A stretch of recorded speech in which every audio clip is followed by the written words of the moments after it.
I used to think withdrawing profits was the easy part. You make money, you click the button, the money leaves the account and lands in your bank. Clean, simple, mechanical. But that's not what it does to you. What it does is psychological, deep psychological. Because the moment you take money off the table, the game changes. Not on the platform, in your head. Suddenly, the profits are no longer just numbers on a screen, they become real. They become yours. They become rent, groceries, a truck payment, a little breathing room, a proof of work, a reason to keep going. And once that happens, you stop trading just to grow an account. You start trading to protect something. That changes everything. I remember the first time I withdrew a serious amount of money from trading. Not a little bit. Not enough to buy dinner and feel good about myself. I mean real money. Money that actually mattered to me. Money that made me sit back and think, I can use this. I can do something with this. And that night, I slept differently. Not because I was richer, because I was more settled. That's the first thing withdrawing profits does to your psychology. It gives your mind proof that the work is real. It turns trading from a theoretical exercise into something that feeds your actual life. And when that happens, your relationship with the screen changes. You stop feeling like every trade has to be the one that changes your life. You stop needing the next setup to fix everything. You realize you've already pulled something out of the market. You already won, not the whole war, but enough to matter. And that matters more than people think. But there's another side to it. Because once you've withdrawn profits, you also become more aware of what those profits cost to earn. Before that, it's easy to let winners sit there like monopoly money. Easy to tell yourself, I'm up big this week, while never actually touching a dollar of it. Easy to feel rich on paper while still behaving like the account is some abstract thing that belongs to the market, not to you. Withdrawal changes that. Now, when you take a profit, you feel the transfer. You feel the money leave the account. And with that feeling comes a question. What am I doing with the money? That question is powerful, because it forces discipline in a way that paper gains never can. If you never withdraw, you can become reckless without noticing it. You can start treating the account like it's endless, like the number just needs to grow bigger and bigger and bigger. But when you pull money off the table, you're reminded that trading is not about fantasy. It's about converting uncertainty into something usable. That's what the pros understood. They didn't just make money, they harvested it. And here's the weird part. Withdrawing profits can actually make you trade better.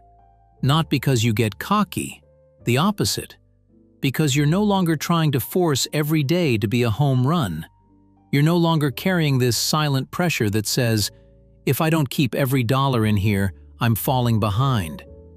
That kind of thinking makes traders stupid.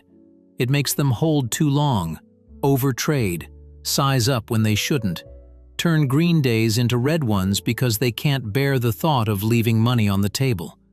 But when you build the habit of withdrawing, you start thinking like a business owner. You stop asking, how much can I make today? And start asking, what should I take out? And what should I leave in so I can keep growing? That's a huge shift, because now your account isn't just an ego meter, it's a machine. And machines need maintenance. They need capital preservation. They need a bleed-off valve. Otherwise, the pressure builds and eventually the whole thing blows up. I knew a trader once who never withdrew anything. He was always letting it run. Always telling everyone he was compounding. Always talking about how smart it was to leave everything in the account and let the numbers stack. And for a while, it looked brilliant. Then one bad stretch hit. And because he had built his entire confidence around the size of the account, not the money he had actually secured, the drawdown hit him like a brick. He wasn't just losing trading capital, he was losing imagined wealth. And that hurts worse. The money wasn't real until it left the platform. That's the trap. When you never withdraw, you can become emotionally dependent on an account balance that doesn't belong to your life yet. And when the market takes it back, it takes your mood, your confidence, and your identity with it. Withdrawals break that spell. They remind you that profit is only profit when it's been captured. There's also something quieter that happens when you start withdrawing regularly. You become calmer. Not because the work gets easier, because the stakes become more honest. If you've already taken money out this month, then the next trade doesn't have to be emotionally loaded.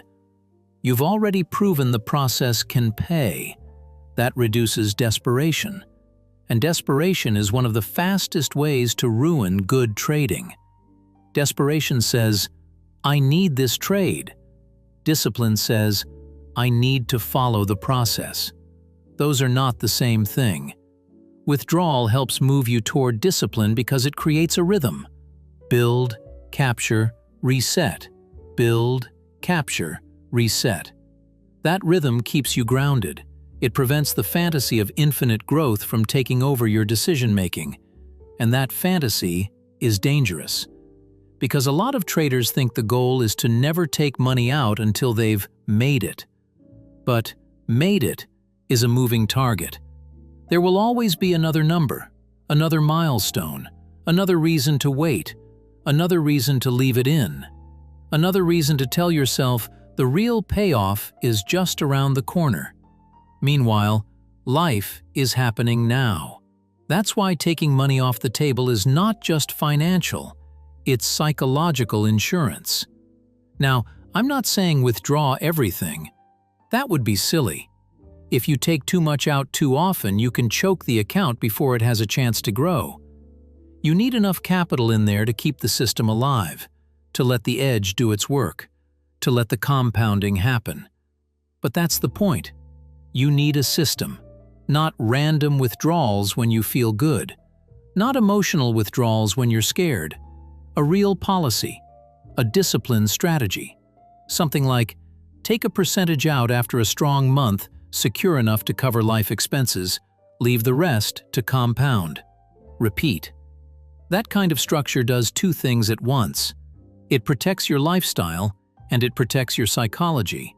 Because once your basic needs are covered by money you've already extracted, the account stops feeling like a hostage situation. You can trade with a clearer head. You can take losses without feeling like you've endangered your entire life. You can let good setups play out without the urge to grab every tick. That's a serious edge. The old-timers understood this better than most modern traders do. They didn't just ask, "How much can I make?" They asked, "How much do I need to pull out so I can stay sane?" They knew that a trader who is too attached to open profit is easy to manipulate. One bad streak can make him reckless. One good streak can make him greedy. But a trader who regularly converts profits into real-world value is harder to shake. Why? Because he's no longer pretending. He knows the money is real. And once you know that, you start treating the market with more respect.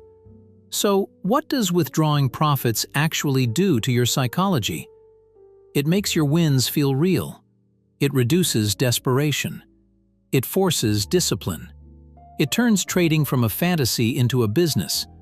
And most importantly, it teaches you that the point of making money is not to stare at it. The point is to use it. If you can't train yourself to take profits off the table when you've earned them, you're not really managing a trading account. You're feeding a number and hoping it turns into a life. That's not a strategy. Taking money off the table is.